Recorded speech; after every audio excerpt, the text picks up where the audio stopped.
Boa tarde, estamos aqui iniciando mais um Presente dos Mortos.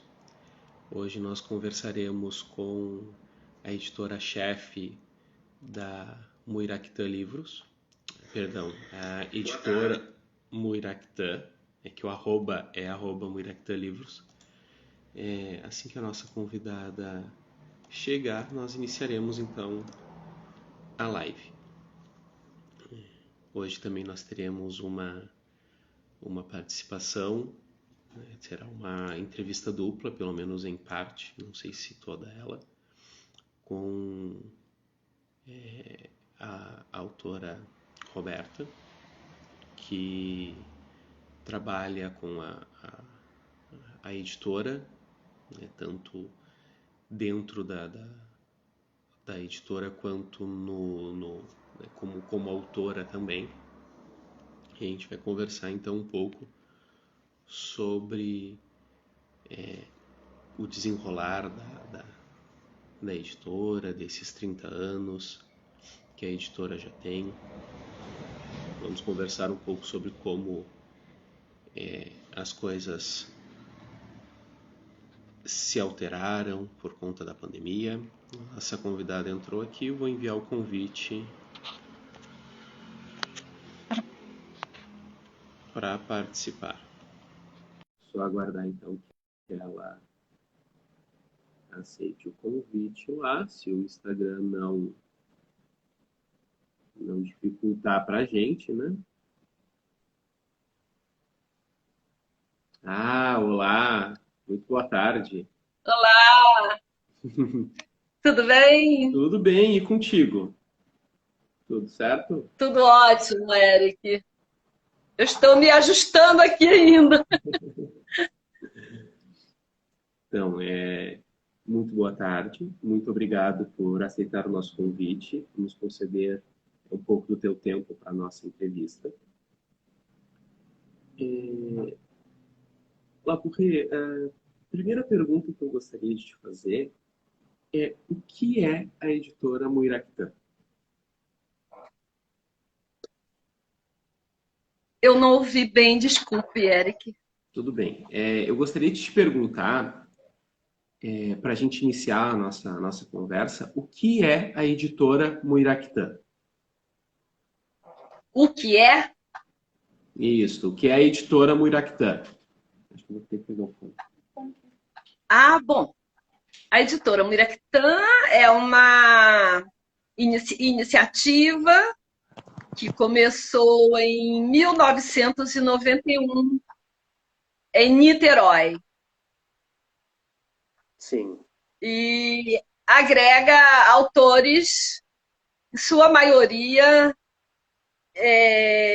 pessoas que estão procurando uma oportunidade para publicar, né? sim, Esse foi o meu intento inicial, quando tudo começou. sim. Gostaria de aproveitar esse momento para cumprimentar quem está aqui na live conosco. O projeto Mentes Errantes entrou, nos cederam uma entrevista já, então muito boa tarde. Roberta Castro, 94, Hotmail entrou, boa tarde. EM Namper entrou, boa tarde. Lira.vargas também, a autora nos cedeu uma Que entrevista. ótimo! Muito boa Que tarde, bom, Lira. Lira! Obrigada, querida! A autora Roberta de Souza entrou, também estará conosco. Minha filha do Sobre... coração! Também estará conosco conversando sobre a Muiractã. Focus Cultural entrou, boa tarde. Nando K entrou, boa tarde. Labouré, como é que foi entrar no mercado editorial? Como é que foi o primeiro passo da editora? Como é que surgiu a ideia? Bom, eu acho que assim, eu preciso fazer um mergulho no túnel do tempo, Eric, para entrar nessa história, né? Que é uma história realmente linda, é uma história de 30 anos, só na Iraquitã. Mas no livro, na verdade, eu estou há mais de 40 anos, né? Eu comecei a minha atividade na Enciclopédia Britânica, Sim. quando o professor Antônio Wise estava pesquisando ainda a fase de publicação da Enciclopédia Mirador, a primeira enciclopédia em língua portuguesa, editada no Brasil pela Enciclopédia Britânica, né? Sim. Nessa época, eu trabalhava na TV Globo, imagina você. Eu era modelo, manequim, desfilava, enfim. Mas sempre fui envolvida com a causa do livro, porque meu pai era um homem apaixonado por livros, né? Sim. E eu recebi isso aí quase como uma herança, eu chamo de herança genética, digamos assim, né? Porque desde criança ainda eu me acostumei a ver o meu pai envolvido com a escrita, com os livros. Sim. E muito que bem, então vamos lá. Quando eu estava nessa época da TV Globo, guardadas as devidas comparações, digamos assim, né? Sim. Eu fiz um pouco do percurso que a Bruna Lombardi fez. Me desculpe, Bruna, não me comparo a você, evidentemente, mas eu saí da TV para mergulhar no universo do livro, né? Sim. Por assim dizer. Eu tinha uma amiga que fazia gravações comigo e me apresentou a mãe dela, que na época trabalhava na Enciclopédia Britânica. Veja você. Sim. E um dia lá fui eu visitar, e quando conheci aquele projeto da Enciclopédia Mirador, eu me encantei com aquilo, né? Sim. E aí, bom, em continuidade, eu larguei a TV e entrei na Britânica. E fui viajar pelo Brasil no lançamento dessa.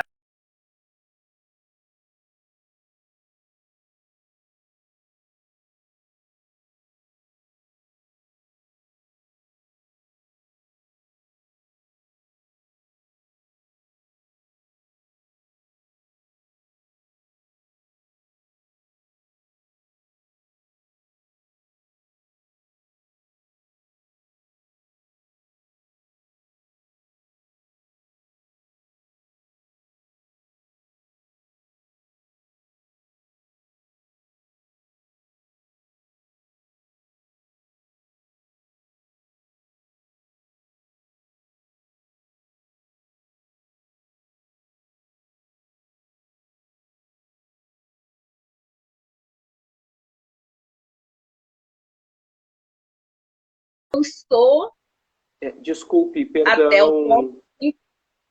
Perdão. Aconteceu um travamento aqui na minha internet e eu perdi um pedaço da sua história. Perdão. Foi? Que pedaço será esse agora? Como é que eu vou voltar? Mil desculpas, mil desculpas. Não, tudo bem. Tu estavas falando que abriu mão da Globo e foi para a editora, né, que uma amiga tua tinha te apresentado para a mãe dela e que aí tu fez a migração de vez. Então, aí eu fui para a Enciclopédia Britânica trabalhar no lançamento da Enciclopédia Mirador, né? Sim, aí tu comentaste também que viajaste o Brasil todo, né?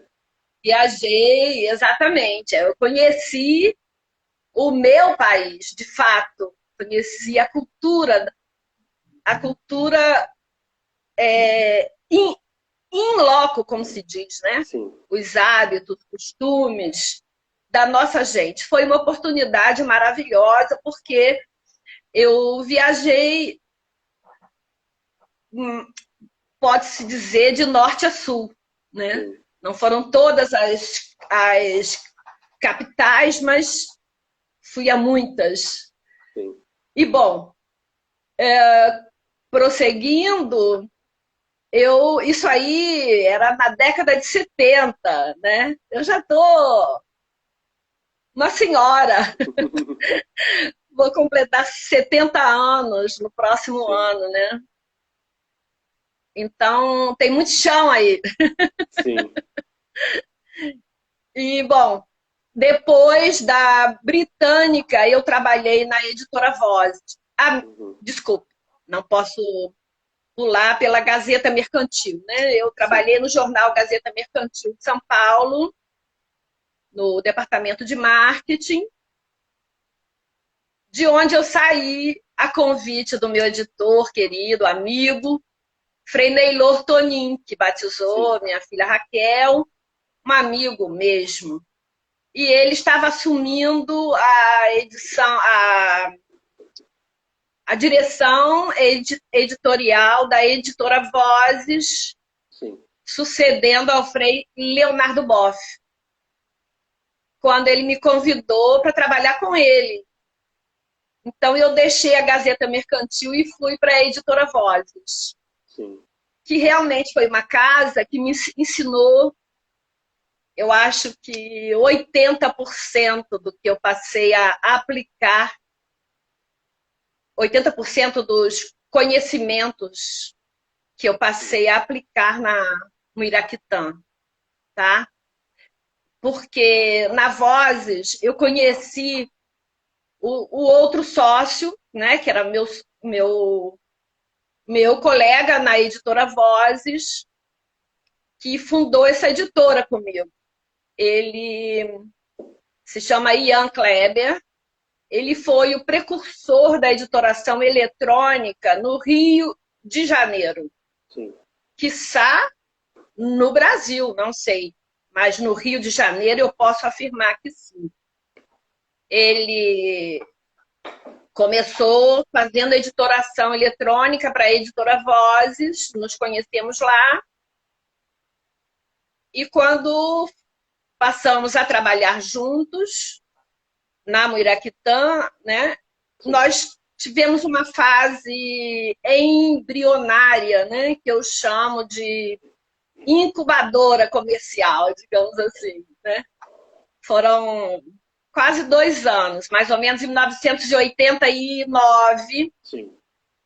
89 a 91, nós trabalhamos para os maiores selos editoriais do Rio de Janeiro, porque essas editoras, a maioria delas, eram clientes da Vozes, elas compravam a impressão dos livros no parque gráfico da editora Vozes, né?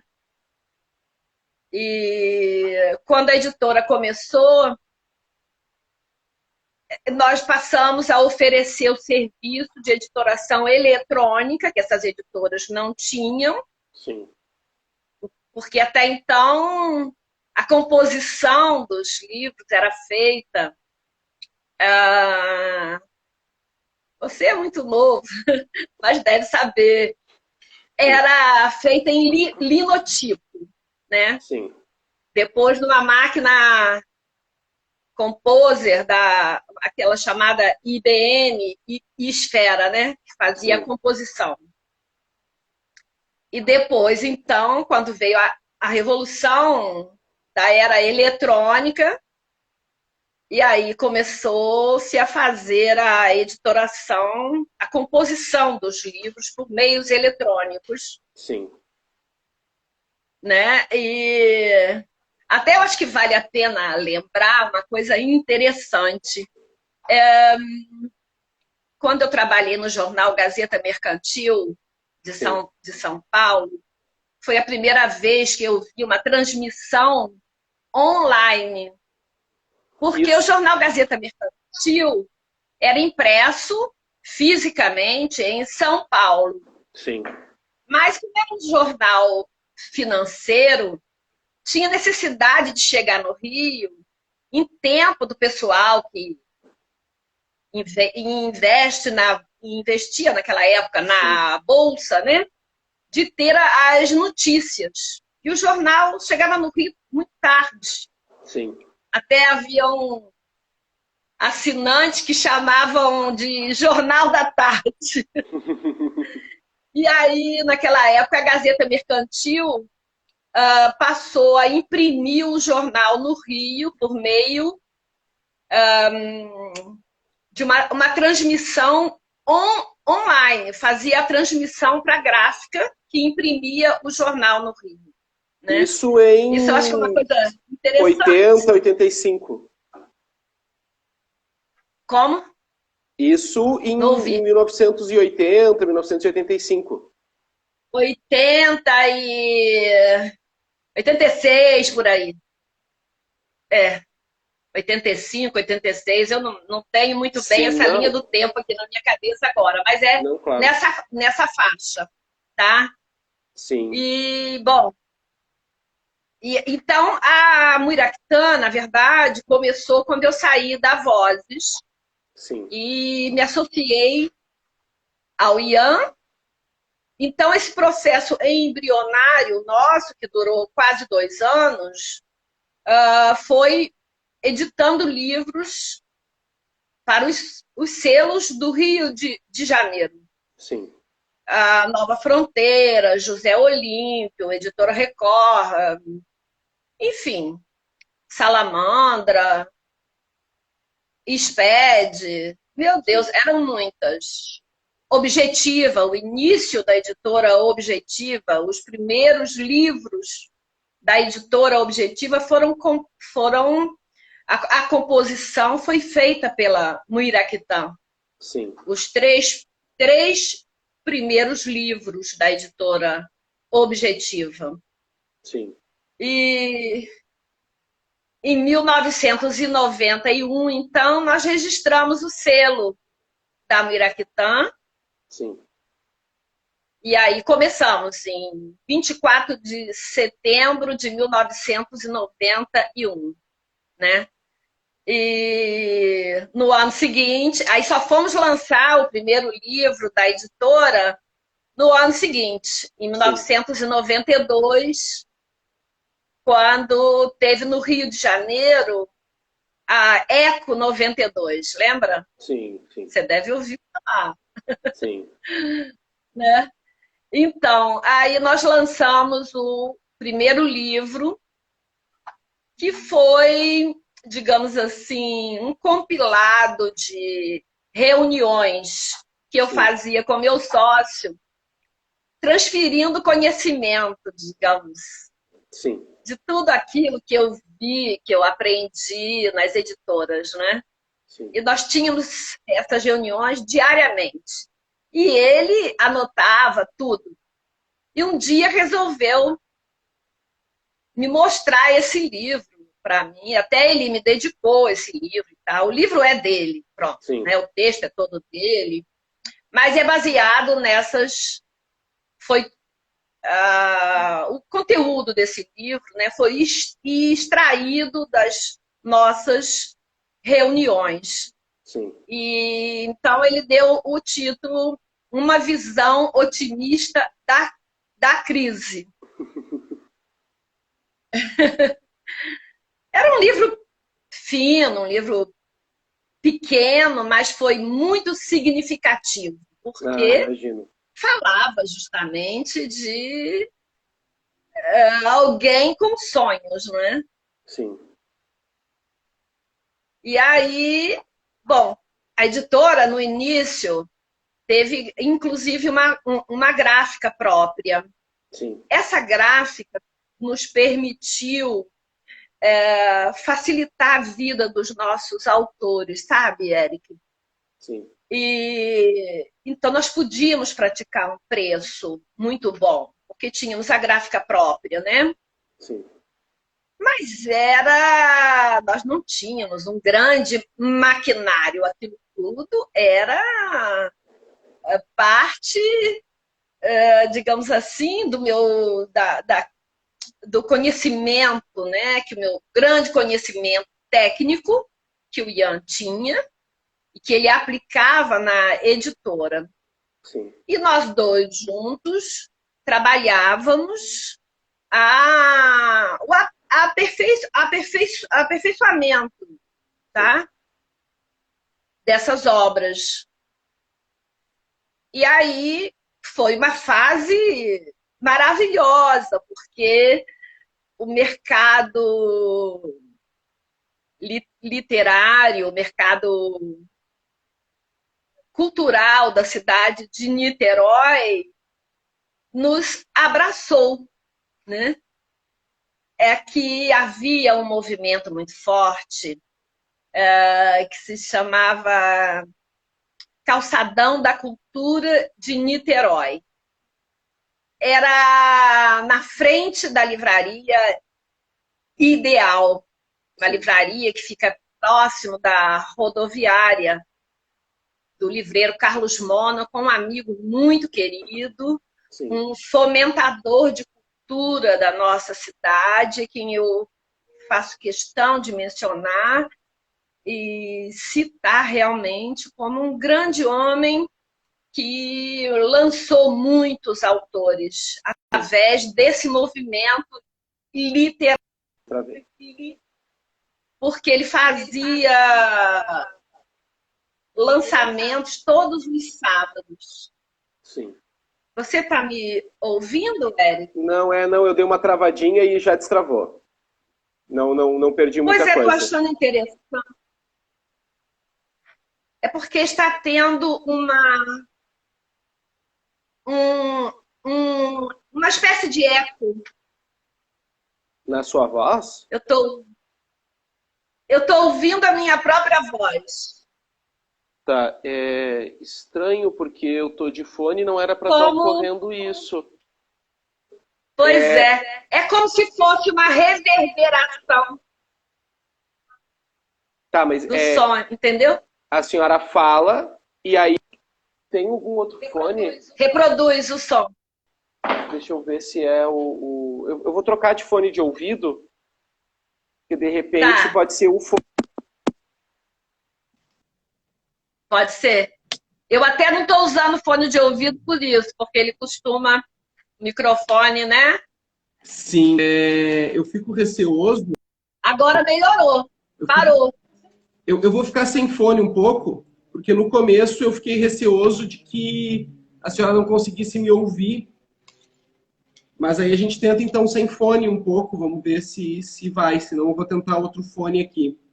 Mas eu estava lhe ouvindo sim, aconteceu um travamento na minha internet, que está tentando boicotar o projeto há alguns dias, mas eu estava...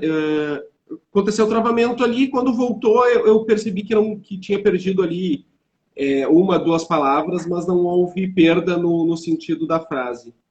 Já que lhe interrompemos, infelizmente, eu vou aproveitar para cumprimentar as pessoas que estão nos acompanhando. Ah, que bom! Faça isso, que eu não tenho aqui no meu monitorzinho, eu não tenho noção de quem está na live, né? Sim, sim. Nacionais Notórios entrou, boa tarde. Sávila entrou. Essa é a moça que eu comentei com a senhora, que na hora de falar da Roberta, eu troquei o nome para Renata. Essa aqui é a Renata, a minha colega de trabalho, que eu comentei com a senhora, escritora também, e a irmã dela é Roberta. No fim, eu misturei as informações. Rosa Castro, 94, né, esteve dando boa tarde a todos.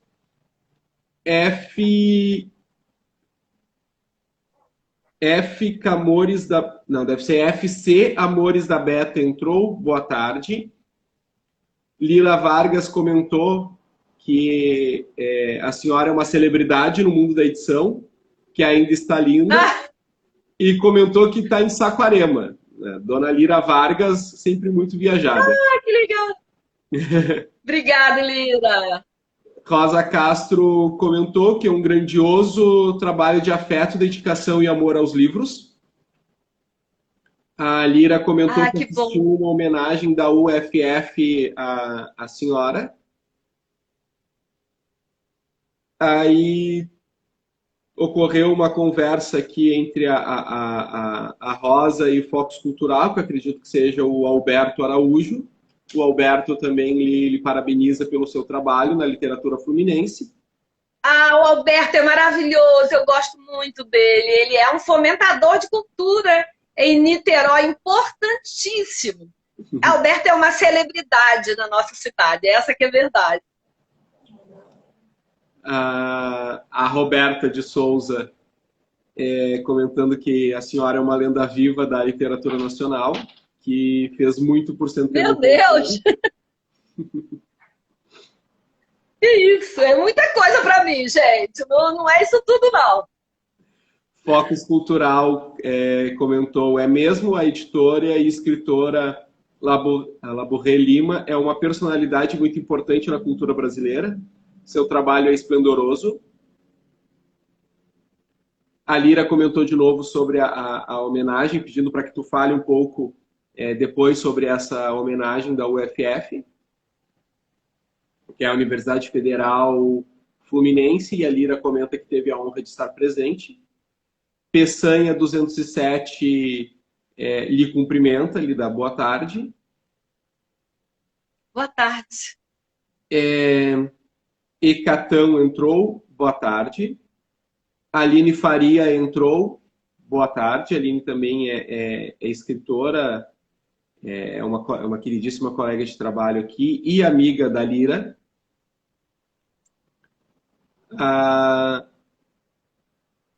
Que mais? Lhe enviam aplausos pelo trabalho primoroso. Lira comenta que o primeiro livro dela que foi publicado foi pela senhora e que ela sente muito orgulho desse primeiro passo. Som Xisto entrou, boa tarde. A Roberta comenta que a senhora é madrinha de muitos livros lindos. Eliane, madrinha de? Muitos livros lindos. A Eliane Rangel entrou, boa tarde. Isabela Duarte. Eliane, legal! Isabela Duarte. Bom, Eliane, beijo. A Isabela Duarte DF entrou, boa tarde também. Focus Cultural já está dando spoiler da entrevista aqui, falando que participou da antologia Perfume da Palavra, volume 5. Que vai comentar sobre ela. Vou segurar a informação porque a gente vai comentar um pouquinho sobre a antologia. Sim. Aí a Lira comenta que está sendo uma delícia de aula ouvir sobre o início da Muiractã, que é uma história maravilhosa. Comenta como como Niterói abraçou a senhora no Clube Português. Peçanha 207 comentou que o primeiro livro de poesias dela também foi publicado pela Muiractã. Ah, que legal! Estavam comentando. Peçanha. Sim. A Lira comentou que não estava atrapalhando o som reverberado. E aí agora comentaram que está melhor, de fato, sem o meu fone. Era eu que estava me boicotando. Receitas.adejar entrou, boa tarde. Zezé Pedrosa entrou, boa tarde. Ai, Zezé, que bacana! Participou da antologia também. A Peçanha tinha comentado, a Márcia Peçanha tinha comentado que o livro foi o Borboleteando.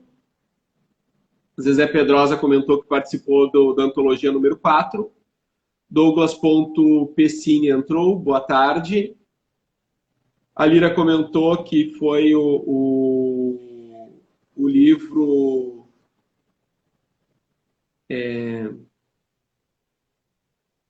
Aqui está como Cária, mas eu acho que foi erro do teclado dela. Eu não lembro o nome, né? Do livro da Lira. O Você Não Morreu. Deixa eu descobrir aqui. Olha, eu peço desculpa a todos pela minha ignorância um pouco nesse campo, porque eu não estou acostumada. O Eric está me abrindo as portas desse mundo da live, porque eu nunca fiz, não é? Inclusive, eu quero aproveitar, Eric, e pedir licença para agradecer os convites que eu recebi durante essa pandemia, sabe? Foram muitos convites de pessoas amigas que me convidaram para lives. Mas eu tenho assim, uma inibição profunda da internet ao vivo, medo de errar, essas coisas, né? Sim. E não me sentia assim segura para me lançar numa coisa dessa, né? Achava que eu não iria dar conta. Enfim, eu agradeço a você e a Lira que fomentaram dentro de mim esse desejo. De verdade, foram vocês dois. Né? Quando eu assisti a live, vi o seu jeito, gostei da sua live, da sua forma tranquila, né?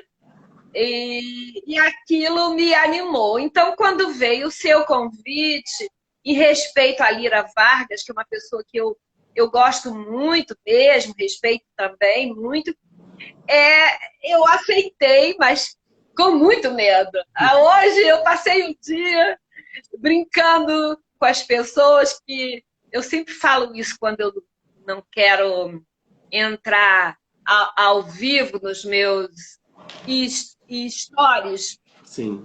Porque muita gente pergunta, sabe? Por que você não faz stories? Manda um direct e tal. Eu digo, gente, eu tenho medo de virar aquele padre que um dia, por não saber operar a máquina, foi para a missa com orelha de bichinhos, entende? Eu falo, gente, coitadinho, ele foi de inocente, aquilo viralizou. O povo abraçou ele com muito carinho e tudo. Mas a gente tem medo de pagar um mico, né? Sim. Ah, mas eu lhe garanto que muita gente assistiu aquela missa só por conta dos filtros da imagem. A linguagem da internet, ela pede uma certa irreverência, mas agradeço muito o carinho, né, da senhora por ter aceito o convite, dado essa sua inibição. Espero estar à altura da entrevista que a senhora merece, né? E fico muito feliz assim, de poder estar entrevistando pessoas que tenham muita história para contar. Porque uma coisa que eu percebo é que um dos motivos de ter criado Presentes é poder dar voz a quem acaba às vezes ficando nichado, né? A senhora tem uma grande história dentro da literatura, né? Tem uma editora há muito tempo, mas eu vou lhe ser sincero, eu não tinha conhecimento da editora até ter o contato com a Lira, né? Não conhecia a Lira até que a gente acabou, por acaso, o destino trabalhando juntos, né? E eu percebo assim que a maioria dos projetos de entrevista da internet acabam ficando sempre aos grandes nomes, a gente muito conhecida, e às vezes são pessoas que a gente já sabe como encontrar. E perde essas grandes histórias, né? Histórias de pessoas que acabam não tendo o espaço, apesar de merecer muito, né? Uma editora de 30 anos como a Muiractã, com o catálogo que tem, né, deveria ser uma editora conhecida em todo o território nacional. É uma injustiça que não seja. Obrigada, Eric. Mas você sabe, assim, o que acontece? Eu sou uma editora de autores praticamente inéditos. Sim. Vamos dizer assim, 80% dos títulos que eu publiquei, dos 300 eram pessoas que nunca tinham publicado nada. Sim. Entende? Então, tanto quanto eles, eu também, como editora, buscava minha oportunidade, né? Obviamente que não se faz uma editora da noite para o dia. Sim. Alguém pode ter muito dinheiro, investir, criar um selo e ficar falando sozinho. Sim. Essa que é a realidade.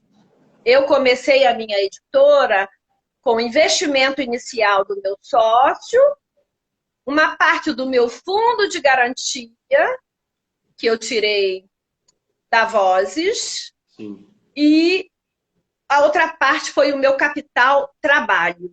Foi a experiência que eu trouxe para agregar, né? E a história se faz. Então, são 30 anos aí de luta, muito chão, né?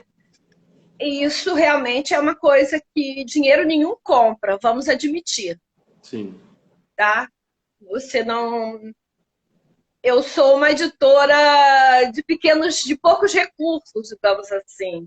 Sim. Nunca tive dinheiro para investir em títulos bons, assim, grandes, famosos, porque isso, o mercado editorial que dá dinheiro é dos grandes, vamos admitir, né? Vamos dizer assim, no mercado editorial existem as baleias e as sardinhas. Sim. Em determinado momento, as baleias engolem as sardinhas. Por quê? As editoras pequenas, como é o caso da minha, apesar de 30 anos e 300 autores, não é uma editora conhecida. Veja que você nunca ouviu falar da Muiraquitã, né? Ela é conhecida regionalmente, reconhecida na nossa região. Em Niterói, acredito que nós tenhamos um público que conhece muito a Muiraquitã, a história e tal, né? Meu nome, essas coisas. Mas fora daqui, não. Embora que nós tenhamos feito a Bienal do Livro, né? Por muitos anos. Mas é isso, é um mercado desigual, tá?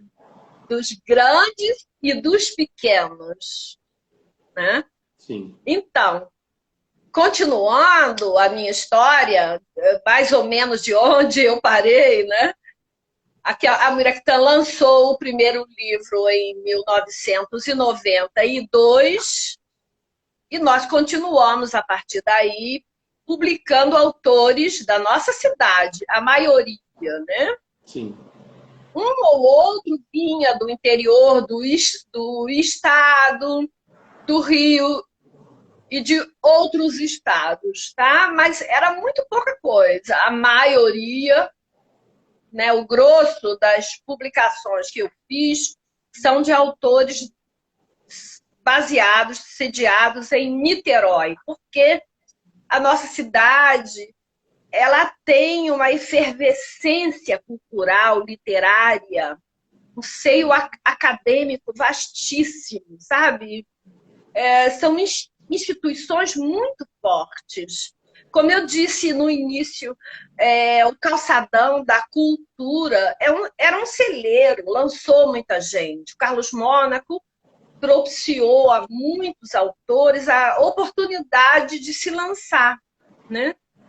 Bom, então, Érico, em 1996, quando meu sócio saiu, deixou a editora, ele disse para mim, olha, eu descobri que estou vivendo um sonho que não é meu.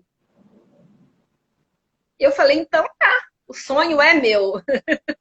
Eu vou abraçar meu sonho daqui para frente. Ah, mas você é muito corajosa de seguir sozinha. Eu falei, sim. Eu não vou agora retroagir.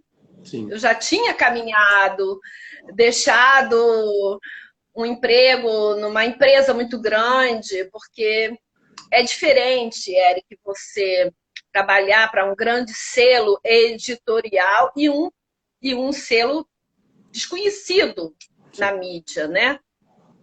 Por exemplo, quer ver? Quando eu trabalhava no jornal Gazeta Mercantil de São Paulo e ligava para alguém, eu dizia, é Dona Laborré do jornal Gazeta Mercantil.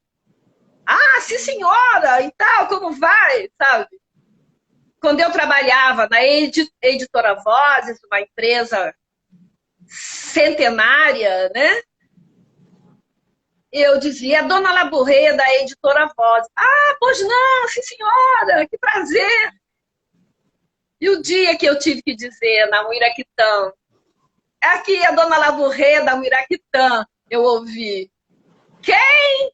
Da onde? Entendeu, Eric? Sim. É isso aí, esse distanciamento, né, que existe. Então, a gente precisa ter muita coragem. O mercado editorial é assim, tá? É preciso amor, é preciso gostar, é preciso se jogar de cabeça. Foi o que eu fiz, né? Eu amo o que eu faço, realmente.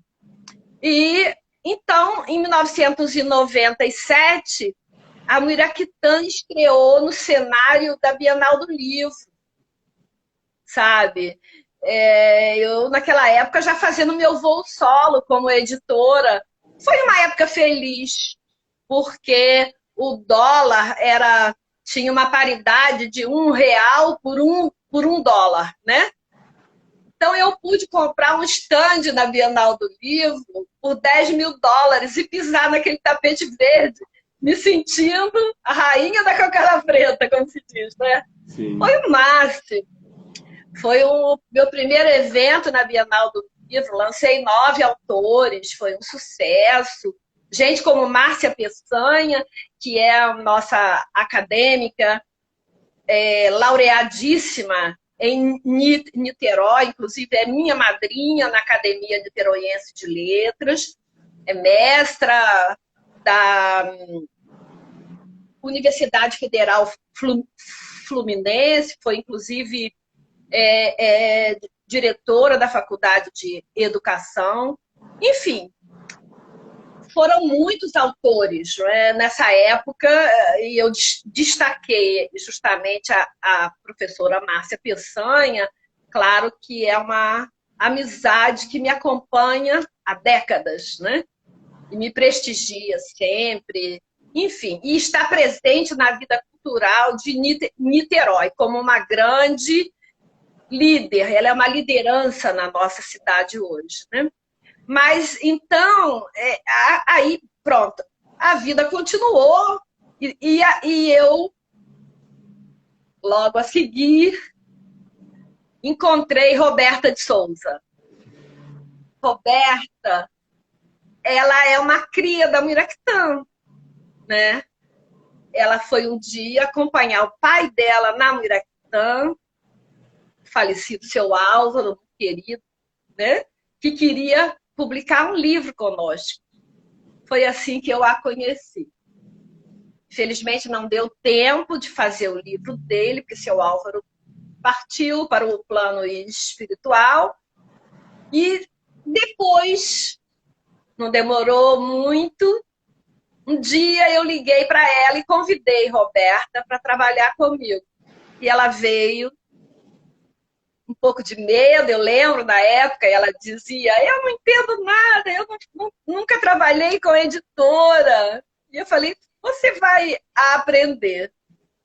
E a Roberta é uma pessoa assim que, como eu me joguei de cabeça, ela também se jogou de cabeça. Né? Roberta, ela aprendeu, ela teve vontade, ela teve entrega, com seriedade, era uma jovem, uma menina muito jovem, né? E ela foi um sucesso para mim, ela é uma referência, tá? Eu tenho muito orgulho do que a Roberta se tornou, né? Ela é uma pessoa hoje midiática, É uma querida. Nós temos hoje uma parceria comercial, porque ela se tornou uma profissional muito cara. Eu não posso pagar uma profissional do Pilates da Roberta de Souza hoje. Olha que incrível, não é? Mas, enfim, no tempo em que esteve comigo, Roberta avançou e um dia eu a convidei para realmente assumir a posição de organizadora das antologias comigo. Sim. Foi uma forma de homenagear o trabalho dela, né, a dedicação. E eu via, eu notava aquilo, né, a qualidade do trabalho dela. E aí, assim, nós fizemos uma parceria muito boa, porque foram anos juntas, né? A gente não se dá conta, mas o tempo passa. Tem muito chão. Já rodamos muito chão. E aí, então, se você quiser, eu sei que a Roberta tá por aí, né? Ela já... Até acho que já era para ter entrado, não? Sim, eu vou...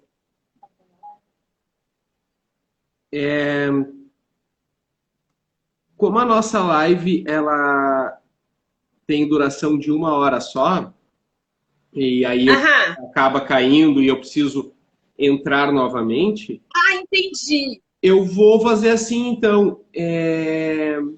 A senhora avisa a Roberta, eu vou encerrar a live agora, a senhora avisa a Roberta, e aí a gente já retorna com ela, pode ser? Mas eu acho que ela está online, não está, não?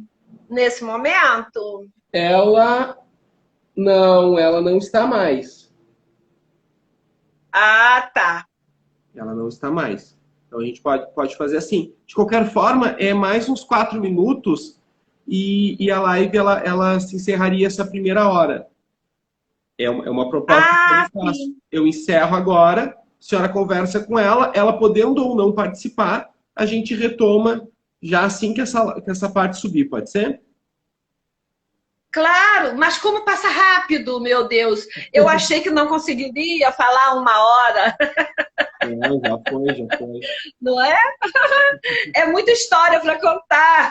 Para mim é ótimo. Será que eu cansei as pessoas, meu Deus? Então vamos fazer assim. Eu vou encerrar agora e a gente retoma assim que essa parte subir. E aí a senhora comunica a Roberta. Se ela estiver disponível ainda, ela entra e a gente já começa com ela, tá bom? Já retornamos. Tá ok. Tá bem, Eric.